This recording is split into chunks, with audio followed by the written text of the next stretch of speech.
Community Radio app from your Google Play or Apple Store. Bring Montgomery County's Community Radio with you anywhere with your smartphone or tablet. If you are in the Conroe area, tune in on FM. That's Conroe's FM 104.5, 106.1. If you are on the computer, bookmark irlonestar.com as your internet radio station. A Lone Star Community Radio, broadcasting 24/7 from the heart of downtown Conroe, Texas. Thank you for listening to Lone Star Community Radio. This program was broadcasted and recorded live from the LSCR studios in downtown Conroe, Texas.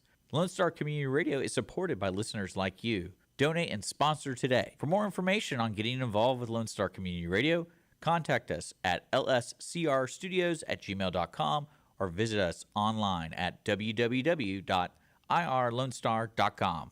You are listening to Lone Star Community Radio on 104.5 KCZW LP Conroe and 106.1 KZCC LP Conroe, and worldwide on irlonestar.com. Good morning, ladies and gentlemen. I'm Rick Schisler. I'm your host today for this week's installment of the Weekly Business Hour. Background, I grew up in a family business. Later, I was the owner of 5 different companies, and today is a Silver Fox advisor, as well as the founder of OneBestConsult.com. Gives me a great background to talk to entrepreneurs, small business owners, and on occasion, subject matter experts from across the country. Glad you could take time to join us. I think we've got a wonderful show lined up, and I think, and see if it proves true, a very interesting guest here today. So it's somebody who wears both hats as a subject matter expert and a partner or owner of a business. So we're broadcasting live today from the studios of Lone Star Community Radio, which is located in Conroe, Texas, for those who live outside the area. But it also happens to be the middle of one of the greatest places to do business in the whole country, and it's been that way for several years. So we have a lot of exciting stories to share. The Weekly Business Hour is where now Montgomery County, as well as businesses worldwide, come to talk about the latest in business news, ideas to improve their businesses, and be part of conversations that we believe can make a real difference in your business.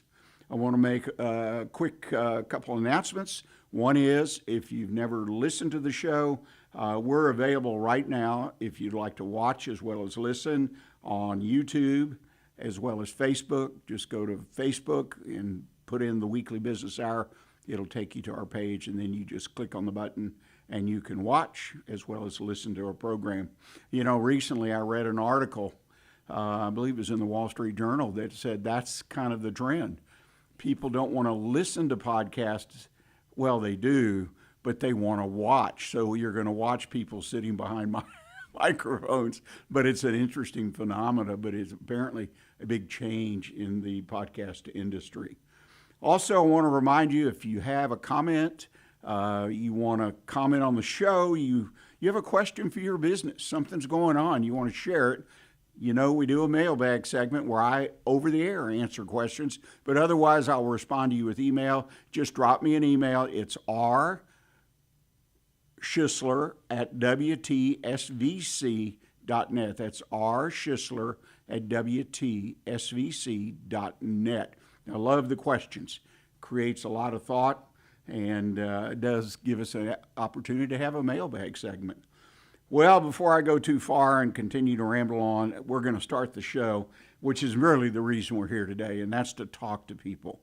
And as I mentioned early on, I think we've got a very interesting guest here today in her business and what they do, as well as her business itself. And I want to welcome to the show Layne Ellis Raines, founding partner of Unrestricted Humans. That title alone kind of shakes you a little bit. It's a fun one. You know, thinking back to when we first decided we wanted to bring consultancy into the future and do the right thing by small businesses, we knew we needed a name that was really catchy and that also was a little bit murky. Something that makes you go, And that's exactly what we do. And that's one of the things that sets us apart. So at Unrestricted Humans, it's my two business partners, Mary and Brian, hey guys, and me. And so we decided that we were done with the cookie cutter approach to change that a lot of these consultancies come in and do. Oh, here, let me give you 500 slides about how you need to change because everyone else around you did the same thing. It doesn't work. So what we instead do is find people to partner with, people who are ready for change, people who actually want to see what they can do to decrease turnover, enhance their productivity, and ultimately increase their profitability. You know, it's interesting. Again, I can't help it, but that name, Unrestricted Humans, sci-fi movie, it's just, but it is a catchy and great title. But in some of your marketing materials, I read this phrase, if humans aren't at the center of everything we do, what are we even doing? And I thought that was a wonderful, again, very thought-provoking question. You know, it's so easy to change process, right? And so a lot of these organizations come in, small, big, doesn't matter. We've been in every industry. They come in and they want to change a process, but they have no buy-in. And then they all lean back in their chairs and say, well, it's people. And we look at them and go, hold on. What's this problem with people? Oh, people, they're not good at change. Well, in reality, change masters right here in this room. Everyone is a change master. We deal with it daily. We deal with it hourly. Change happens. But there's a difference in company change and people change. And that's engagement. Most of the time when these changes, these process changes are made, we don't have our employees bought in to that change. So nothing ever really impacts the bottom line. We've just made them a little more miserable and a little less likely to trust us. And so that's the exact point of that statement. Why can't we have the respect for our employees, the respect for our businesses that is necessary to be able to be very successful? You know, it's funny, the family business I grew up in was a retail service business, and I'll never forget the cost of labor of the people was by far the highest. It was 35, 37%. Sometimes it creep over 40 if you were at a new operation, but you work for, 35 thereabouts. So over the years, I saw the company invest more and more in its people, starting with the hiring practices, and even the advertising for job openings, opening a separate employment office over time. You know what I mean? And which to me, that in small ways you build or put together a puzzle, and hopefully at the end of the puzzle you've got someone working for you that's happy, qualified, wants to be on the team, likes waking up every day, whatever your goals are for your people. So it was interesting to work in that kind of environment with a business that my grandparents basically started from scratch, just the two of them. So, and it became, I think we ended up 800 employees, 800 plus. Which is crazy. But look at what that investment in those people did. Right. I mean, the reality is, Gallup came out, I believe it was from 2023, and they reported it in 2024. I'm checking my notes because I don't want to get it wrong. Low employee engagement costs the global economy $8.9 trillion with a T dollars. That's, I mean, if you're already paying 40% of your budget towards actually employing, and if they're not really paying any attention to what's going on because they're not bought in, they don't care about the training you gave them, you're just contributing to trillions of dollars of waste. That's insane. Well, and you're destroying your company basically at the same time, or running it in the ground, whatever phraseology.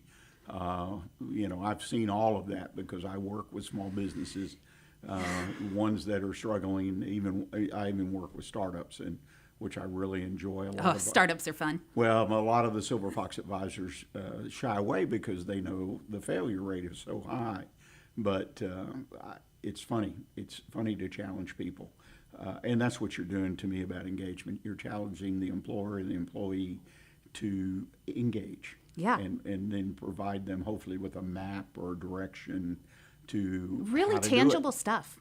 Yeah, Because if it's not measurable, how are we going to know if we're heading down the right path? Well, let me ask you, kind of back up a little bit so the folks Sure. know who you are.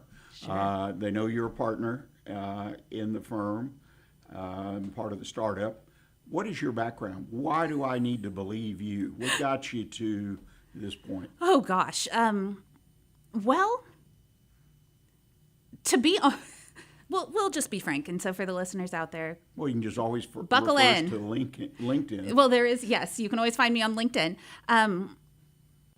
I was in my second job out of college, fully remote, by the way, and this is years ago. I had a boss who realized he could not hire people because they knew about something in process and technology that he didn't. So he told me to go learn it and then come back and make it happen. So I did, and things started improving. Our customers were happier. Our salespeople started talking about things that we were actually developing. We had an easier time being able to document things, so our customer service reps were easily able to answer customer questions. Things just started improving, and then we got bought. And, you know, acquisitions are always a challenge, but we were able to bring some of our processy things and a little bit of our culture into that acquisition. And of course, with an acquisition comes an opportunity to learn more, and I changed my role. And I got to be in the product space for a while. That was fun. And I had a man who had called me and said, hey, I have a contract for you to go help this very large organization get better. And I said, nah, I'm not interested. I'm really happy. I get to work from home. My daughter was like 1 year old. It didn't seem like it was the right thing to do. And then the days started getting longer, and we got acquired again. And I had been up with a team that I was working with in India, with someone we had changed our organizational structure so many times. I'm not sure how many different times we reported to each other. And it was him and me and the team in India, and we'd been up every morning that week. I was getting close to 80 hours. And the guy who called me, the contracting guy who called me, it was a Friday evening. I'd just gotten to 80 hours. And I said, sure, let's jump in. I'll try consulting. Why not? And I had a great time. I also had a really great teacher, the first one who was there. And it gave me an opportunity to be working at what was the time Fortune 2 company, to see some of those dinosaur practices, because I'd come from a very startup-y place. So after that, and being in their IT organization, their health organization, just mix of different things, I started realizing, hey, I need to be more schooled in what it looks like for the business and the technology to actually come together. And so I started down a path of figuring out what systemic coaching was. And so figuring out how to ask questions so that we can see all the different parts of the system. And when I say system, I mean the community, the people, the process, the cultural traditions, whatever it might be at that organization. Looking at how all of those fit together and being able to look at all of the different perspectives of the system and seeing how to be efficient and effective. So from there, I moved on. I've been in one of the largest banks in the United States. I've also done some other oil and gas clients, as well as individual clients, smaller businesses. So it's been a really interesting journey in getting to explore possibility instead of just throwing process on a slide and hoping for the best. Well, now you had all this experience, right? A lot of varied, it sounds like really quality experience. And so you reach a point and you have two other people, and you guys together collectively, I assume, decided to start Unrestricted Humans. Yes. How did that happen? everybody, you and I were talking earlier about startups. It's an exciting time. How did this one come together? So, gosh, it's been a few years now. We were supposed to be contracting together, and the contracts fell through. It was one of those things that happened. And so we tried for a little while longer to see if something else would come up. It didn't happen. And then I was like, well, forget it. Let's just do our own thing. Let's figure out what it could look like to feel good about how, let's be honest, we're taking our clients' money. We want to make sure that we are not partnering with people who aren't really ready to make a little bit of change and see really awesome results. I think that's one of the things that really is a market differentiator for us, in that we will say no to clients. Because you really have to want something different. And you really have to have everybody bought in on that something different. It's not just a command, I manage a business and I'm going to walk in and go, change, darn it, and save us 15% of our whatever. Yeah, when does that work? But if we can get everybody talking, everybody communicating, acting a little more human, our businesses operate so much more efficiently. Well, let me ask you, it's an interesting point and something I pondered as I looked through your material.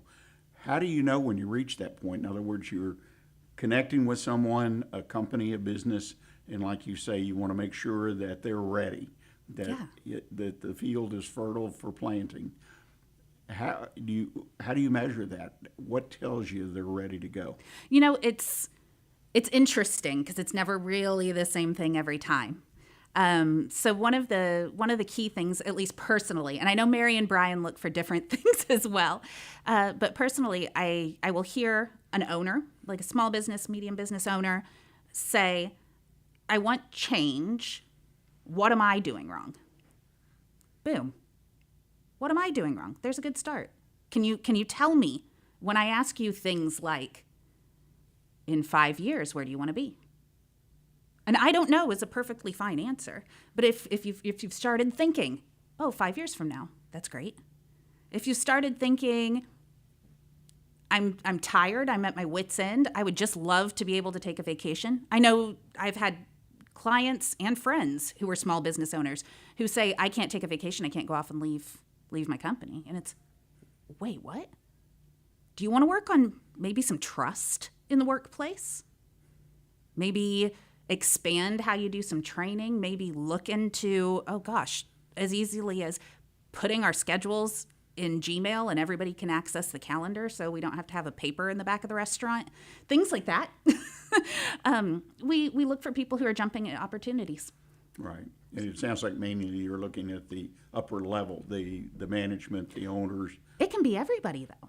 So you get a sense of the employees. Yeah. And what they're thinking or doing or. Yeah. That's interesting. And one of the cool things about our model, of how our engagement model and our partnership model, is that no two instances look alike. So typically, and I'm going to use the word typical, even though that never happens, we'll come in, we'll get a customer who wants to find out what their problems are and see if they can fix any of them. Okay, cool. We have a diagnostic that digs into different parts of the business, and it can go deep if you want it to, or it can stay kind of lightweight. And at the end of it, you'll get 3 to 5 recommendations of things you can actually do. I mean, some examples of items that would come out of a diagnostic would be things like, modernize something on your line, or make a company Facebook, because people are buying off of Facebook for your type of thing. Look at your Google reviews once a week and see if there's any kind of changes that could be made there. Set up or own Yelp. You don't own your Yelp account right now. You've never claimed it, so you need to hop on there and do it. And we find just tiny little things that keep employees there, help them be more productive, and make more money. Well, that's the name of the game in a broad brush. There's no doubt about it. Yeah. We're going to be taking a break in just a moment. Before we do, one Yes. last topic. and this is a down and dirty talk, but people ask all the time. Sure. What is your biggest challenge, day to day in your business, and how do you deal with it? Ooh. I'm going to have to think on it a little, but I would probably say the biggest challenge we as a business have is probably time. We're all under a time crunch, and it's always a challenge to figure out how and where we should be spending our time. And so we reflect on it often. So we're together daily. We're with clients, we're together, we do things together for a very good reason, and that is so much more experience when you have three of us instead of one. We'll do one-on-one, but it's better with the group. But having just enough time and knowing where to spend it. So whether that's going to the Chamber of Commerce, or here in Houston, the Houston Veterans Chamber of Commerce, or going to community events or radio shows or working with a client. It's all about balance.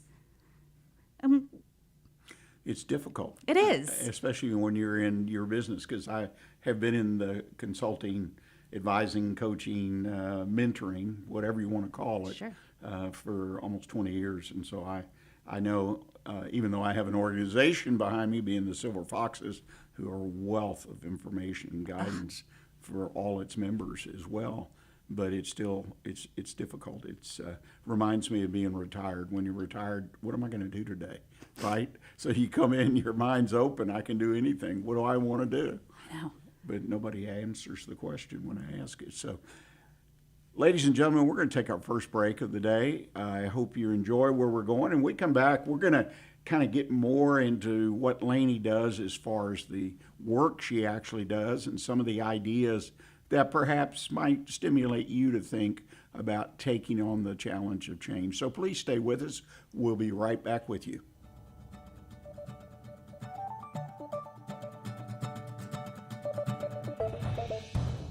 Our talk shows and music shows are looking for sponsors. Want to expand your brand awareness?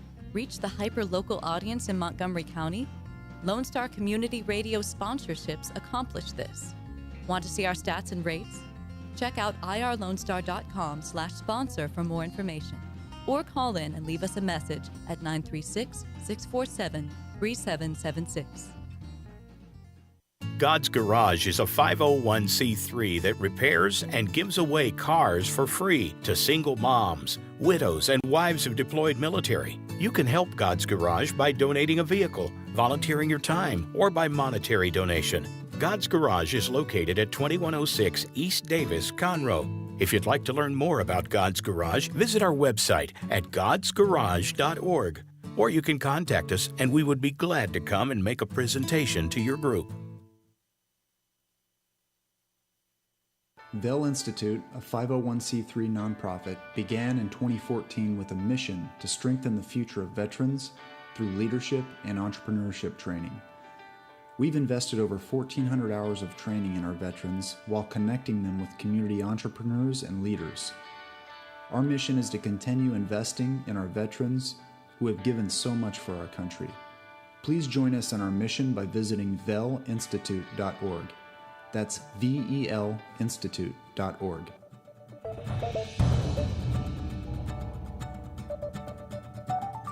Welcome back, ladies and gentlemen. You've been listening to the Weekly Business Hour.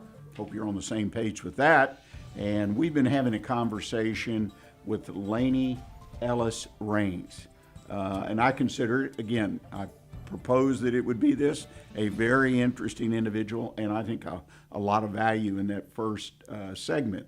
And now we're going to kind of dig into a few topics and kind of take you into the nitty-gritty of what this really means to you, your business, your employees, how it can lift you up, literally, in my opinion, to a different level, depending on how you visualize your success. So, Layne, the first thing I'd like to talk about is what is the primary method you work with? You made a comment early on in our conversation about people come in with their quote-unquote 500 slides, and they've got this book or this, whatever, or a website they flash up, and it's all by the numbers, so to speak. It is. What is the method you work with, you and your partners work with, in training folks, managers, employees, owners, whoever? So this is just it's a philosophical difference, really, in that the three of us don't believe any of us are the smartest person in the room. It does us no good if we are. So how we approach it, and I'm sure as anyone can see on our website, unrestricted-humans.com, that we come into it with a coaching stance, in that you are the subject matter expert in your life, and you probably just haven't given yourself the time to think about it. And so as we move and communicate with our partners, figure out what is next for them, figure out which challenges we want to tackle together, maybe which ones they're going to do individually too, we step back. Because the people who want change, the people who want to partner with us, are smart people. And they know exactly what's going on in their business, or at least pretty darn well, much better than I ever will. And they can have a unique perspective that all we're trying to do is help them expand it. And most people do not have the time or do not make the time for that kind of change, but it's the radical change that they need to be incredibly successful. So we take that approach. To us, coaching is not the same as mentoring or training. Of course, we will help with workshops. We all enjoy facilitation. That's one of our favorite things to do, is when there's a really big problem in a team, to get that team together and get the problem solved. So fun. But being able to sit with our clients and watch them explore, watch them learn new ways of thinking, that's the best. The best. Do you ever double back on a client year or 2 years after you leave your last session to check in with them? So I do not do that for previous clients before Unrestricted Humans, because NDAs and things like, and non-competes and all those fun things. So no, I don't reach out to former clients that I had through different businesses. But through Unrestricted Humans, we stay connected with our partners. We really do. There is absolutely no reason that we would not stay connected, because everybody needs help every once in a while. And so what that could look like, if you just want to do individual coaching for 6 months as an owner, you could totally do that. We'd get together once a month. We'd practice a skill or a technique. We'd hear some ideas. We'd let you go back to your business, apply it, try things out, holler at us if there's a problem or if you can't figure it out, or if you're wildly successful, and then we'll get back together and talk about it at a scheduled time. It's interesting, and that's one of the challenges that I have, at least with all of these trainings and certifications. Humans do not learn by being told stuff. We learn by messing up or doing it. And so one of our philosophies is you have to have enough time to go practice. So if we're working on a skill, we're discovering something new for you, I can't just expect to drop you back in your job because I've put a whole lot of words in front of you and you can just magically do something about it. No, you've got to learn. How do I apply things to my context? And then how do I apply them well? And then let's discuss, so we make sure we know what you did that time, so you can repeat it in the future for more success. It's teaching the fish, not just giving the fish. Right. Basically, school's in, is what it sounds like, which is great. I mean, making change, changing habits, whatever, it takes time. It does. It really does. If it's going to be permanent. So I, in prepping for today, I hopped on to make sure I was telling the truth, but we've got a lot of small business owners who do have business degrees. So I thought, okay, Wharton School of Business, they're famous. What do people learn when they go to college and get a business degree? And so I went through their catalog, and I'm going to have to cheat and read. But basically, the fields of study are playing the corporate game, writing, math, accounting, stats, law, a foreign language, science, and history. In any mix of kinds. I mean, it could be any blend, but they've been told all of this, this is how economics works. This is how the Romans came in and did whatever they've been told. They've passed the test, they've got their degree. When, in any of that, was real leadership? What does it look like to step into a new role, a new business, whatever it is? How do I know about communication?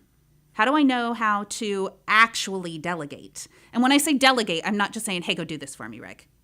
I'm saying you are empowered, and if there is a decision to be made, I trust you because we have communication. And I can, as an owner of a business, take a vacation. I can go to Hawaii for 2 weeks. I know everything's not going to fall apart. That's not in business school. So we've set all these young adults up. We've set even our kids up in this learning pattern that doesn't actually work in the business world, in real life. I mean, did you have to take a test to go grocery shopping? Probably not. But we've had to take tests all the other times. Let's get back into our thinker phase. Well, and there's lots of conversation right now, which ebbs and flows, but about the value of a formal education. And I know even in our own family, one of our sons the other day, he has 2 daughters that are, seniors in high school. So they're talking all that and going around. And it's really funny to hear him. First of all, he's finally recognized the cost, but he's talking to me about value.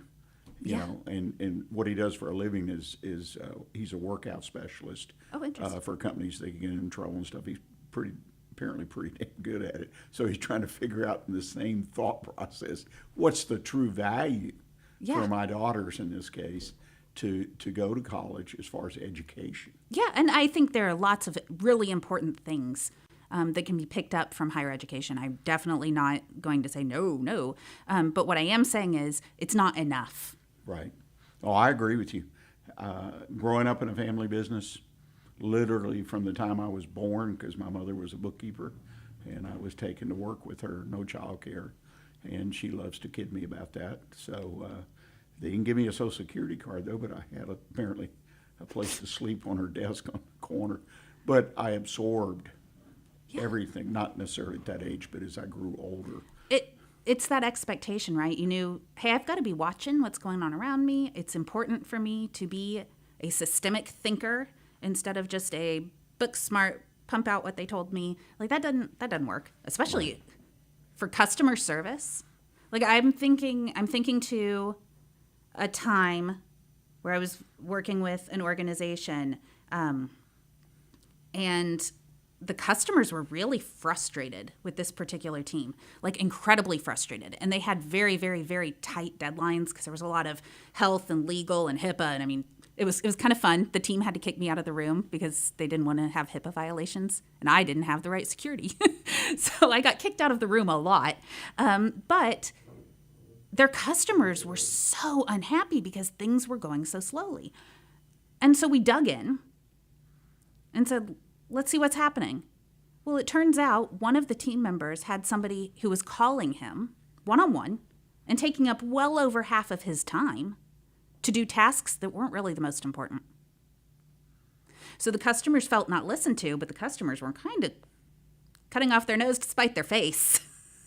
And so we talked about it. How do we communicate as this team of doers, as these people who have to provide a customer service that has legal ramifications if we don't do it? How do we communicate with our customers, still make them feel respected and heard, but also have them realize they need to prioritize what we get done?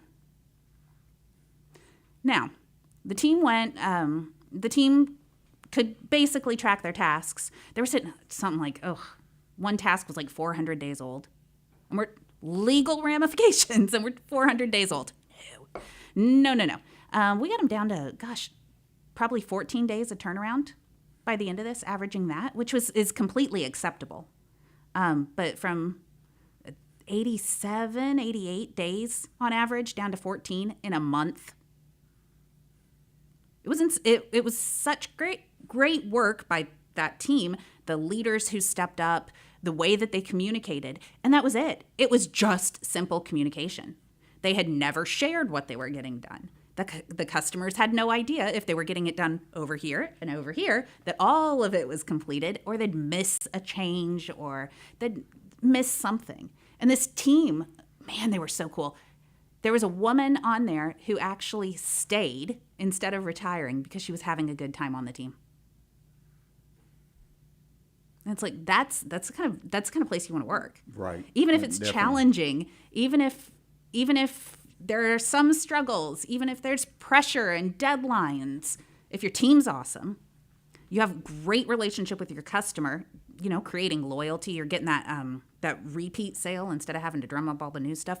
Ugh, it's the best. It's the only place to be, or where everybody should aspire to be in their business. Right. No doubt about it. Well, we're kind of running down in time here, and I wanted to ask you and you've touched on it, what kind of tangibles do you deliver to your clients? I mean, to me, a tangible, stretch that word out, where you show a turnaround time from 80 plus days to 14 days. That's measurable. Yeah. So measurable progress, not that everybody feels better or you had a great party at the end or whatever it is. What are some of the tangibles you will deliver to a client to show them the kind of progress that's been made? Well, really, it's quite simple to see all of the different things we can offer and work on. What we truly believe is in running experiments. And experiments should be short-lived, and they should have fairly immediate results, so if that change actually made sense. So what we are always attempting to do is looking at cost savings. We're looking at customer satisfaction. We're looking at reputation and determining to those business owners what here matters and how will you know what's satisfactory for you at that point. Okay, great. Here's how we're going to work on it. And so we measure. So typically we would do a diagnostic. It would take a couple weeks, but we'd come in, kind of figure out all the challenges, give you a list of things you can work on your own. It would be awesome if all of our if all of our partners had enough time to actually do those things. They don't. And thinking about it for the first time by yourself can be overwhelming. And so we're here. You can book an accelerator with us. We can be actively with your business for 5 weeks, giving you that time to practice, change your perspective, grow your mindset, and we're going to pick out what's measurable at the end. Because it might not be a profit issue. Maybe it really is.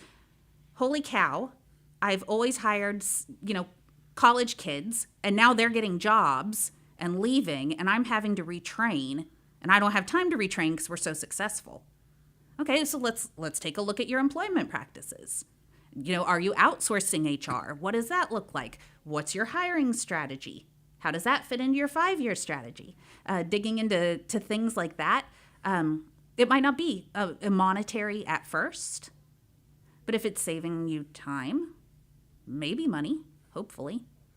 Well, time is money, right? Yeah. To be a little glib. Yeah, well, this is true. But it's interesting. The one thing that really comes out of this. So if you want to say tangible, it's employees have expectations of their manager, of their owner, of their boss, whatever. You've got to set expectations too. And one of the things that we see is the growth in confidence in their businesses. These owners, these founders, all of them, like even, management, if you happen to have multiple managers, which I know some small businesses don't, some do. But all of these people gaining confidence of their decision-making, confidence in their coworkers. You can see that. It's like it's written on the side of the building. It's so cool. Well, it'll manifest itself in things like productivity increases and so on and so forth. Oh, yeah. Well, we're basically, we've run out of time. One thing I don't want to make a comment, though, and I hope folks picked up on it, is this is not just a bunch of hot air, as I call it. No. One of the things that I personally work with clients, in fact, in our introductory meeting, we talk about, okay, what is your exit strategy? It's one of the things the Foxes have taught me. In fact, there was even a book written by one of the Foxes about it. And using that as a guideline from day one, when you're sitting figuring out what you're going to do, maybe putting a business plan together, whatever, and okay, what do I want my exit strategy to look like? And there are three questions you have to answer. One is, whom am I going to pass the business on? I'm going to sell it, or I'm looking to pass it to my kids, whatever. And if I sell it, strategic buyer, there's 2 or 3 categories of buyers. And then how much money do I see myself walking away? Yeah. Sometimes the answer is nothing or very little, but sometimes, a lot of times, people look to retire out of that business. Yes, very much. And if they don't plan for it, but that allows me to make better decisions year after year after year, even perhaps day to day, week to week, that keep pushing it towards that goal. It's the expectation management, the stuff that we are not taught in college, all the human skills. I won't take a new client on unless they can work with me to get through the answer to those 3. I love it. Because there are some people that just don't want to commit or whatever. They're in the wrong place as far as being a business owner. But no, it's something, and those are the kind of boundaries, guidelines, goals, tangibles that I think are so important to give business owners, I agree, managers. So it sounds like you guys have really got a handle on that. If people want to talk to you further, maybe about today or potentially an engagement, what's the best way for them to contact you? Oh, so we have quite a few ways. So you can always find us on LinkedIn. We're also on X, Instagram, working on Facebook. Facebook doesn't like my page yet, so we'll be there. But you can also get us at unrestricted-humans.com. And I'd love it if there's a listener out there who just wants to talk. I have a bookings page, but you are more than welcome to send me an email. So it's Layne, Layne, at unrestricted-humans.com. Or you can send me a message on LinkedIn, and we can get together, schedule something, have a conversation. Sounds great. I deeply appreciate you coming and joining us. This has been really fun to talk. Hopefully you won't be a stranger and you'll come back and visit us in the near future again. Ladies and gentlemen, we're at the bottom half, so to speak, of our show. What's coming up in the next half of the show? One Best Consult Tip of the Week. What did you really expect when you started your business? I was part of an extremely, in my opinion, extremely interesting conversation with entrepreneurs, new business people, year, 2, 3, 5 years in, and to hear what their response to that, what they didn't expect. And it's some pretty major things that it's interesting. But I'm going to go through a few of those and we'll talk about them. So please stay with us, and I'll be right back.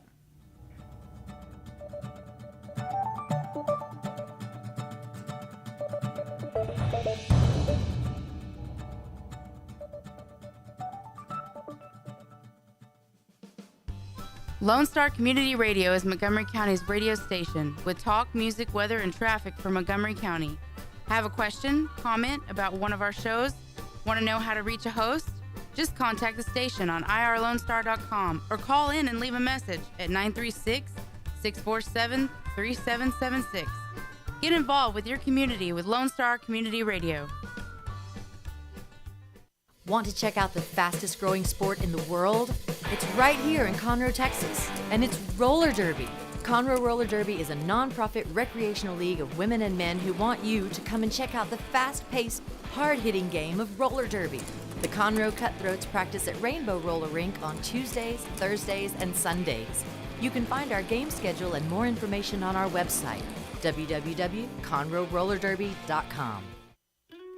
Hey y'all, it's DJ Mike from Dance Time in Texas. Join me Monday through Friday at 8 a.m. as I count down the top 10 Texas Red Dirt songs that are packing the dance floors. I'll be featuring local artists and the story behind the hits, shows in the area, as well as new songs that make you want to dance. It's Dance Time in Texas with DJ Mike on Lone Star Community Radio, 104.5 KCZW and 106.1 KZCC, Conroe, Texas, or online, irlonestar.com. Health Center Southeast Texas is a federally qualified health center. We accept Medicare, Medicaid, and most major private insurances. For our self-pay patients, we have a sliding scale discount program available. Our health centers have qualified providers and staff striving every day to provide the best quality of care to our patients. Services offered are family medicine, behavioral health services, telepsychiatry, and pediatrics. We have 4 area locations. Look up the Health Center Southeast Texas online at hcset.com. Our talk shows and music shows are looking for sponsors. Want to expand your brand awareness? Reach the hyper-local audience in Montgomery County? Lone Star Community Radio sponsorships accomplish this. Want to see our stats and rates? Check out irlonestar.com/sponsor for more information. Or call in and leave us a message at 936-647-3776.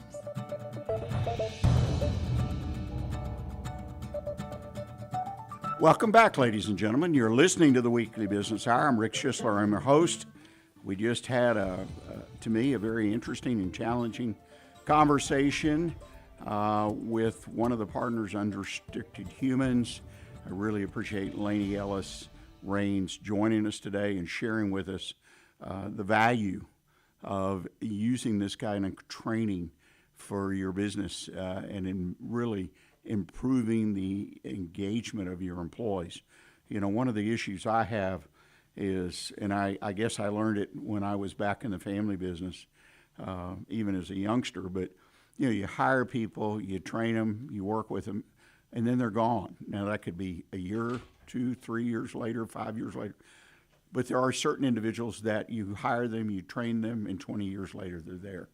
And I don't think businesses spend enough time, which kind of goes into what Layne does, and she and her partners, is we're hiring wrong, we're training wrong, we're doing something in our process. And it needs to be looked at. You have to find time in your schedule, business owner, to look at those kind of things, because I don't believe it's rocket science. And I work with businesses all the time that have that challenge. So I would encourage you either to get a third party to help you take a look, or go out and find some peers. Join a business roundtable. I'm a big believer of that. If you're a regular listener, get some input from others. But commit yourself to what Layne calls change and upgrading, because you're investing time hiring and training. Why not have a situation and have a structure that keeps the people around for a reasonable period of time?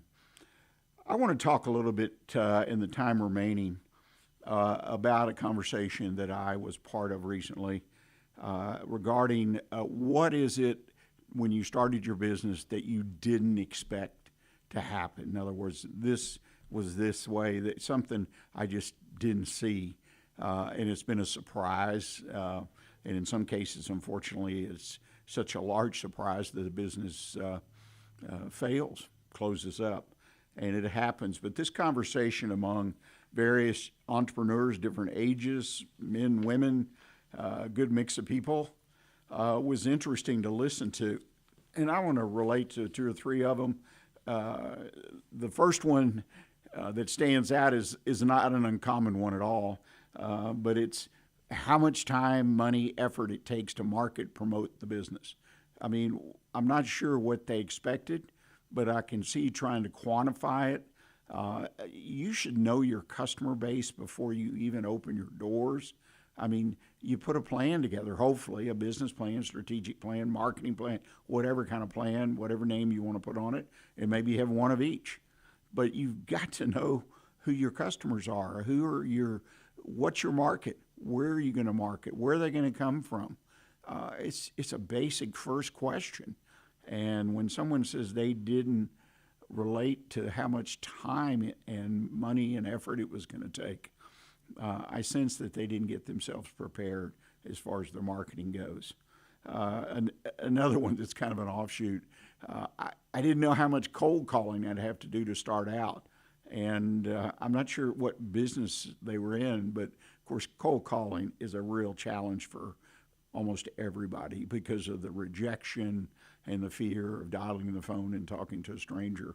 But if cold calling was in their plan to be part of the way they marketed their business and sold their products or services, they should have had some experience in cold calling. It's one of the things I ask people when I talk to them about going into business. If you're going to have to do this, can you do it? Does it work for you as a person? Is it in your character to do this? If not, I talk over 50% of the people. I talk them out of going into the business that they bring to the table and ask my opinion about. And primarily because it just doesn't fit them and their personality. Finally, how hard it is to find money, to borrow money. Starting a business and looking for money is very difficult. Typically, the old rule of thumb was 2 years or more. When you start that business again, you should have that source of money lined up. Most businesses that fail, the biggest percentage of them fail because they don't have enough money to sustain the business, the cash flow. Well, ladies and gentlemen, I hope you've enjoyed the show today. It's been great to be back in front of you. I again want to thank Layne Ellis Raines for sharing her knowledge and experience in what she does and her partners do. And again, I encourage you to look further into this if you want to carry your business and take it to the next level. Please put a note on your calendar to join us again next Monday right here on irlonestar.com. Podcast, videocast of the program will be posted on Wednesday of this week. Check it out, Facebook, YouTube, all the social media business pages, and also right here at irlonestar.com under the tab, The Weekly Business Hour. And as always, stay engaged this coming week and always keep your focus on what counts in your business. Thanks.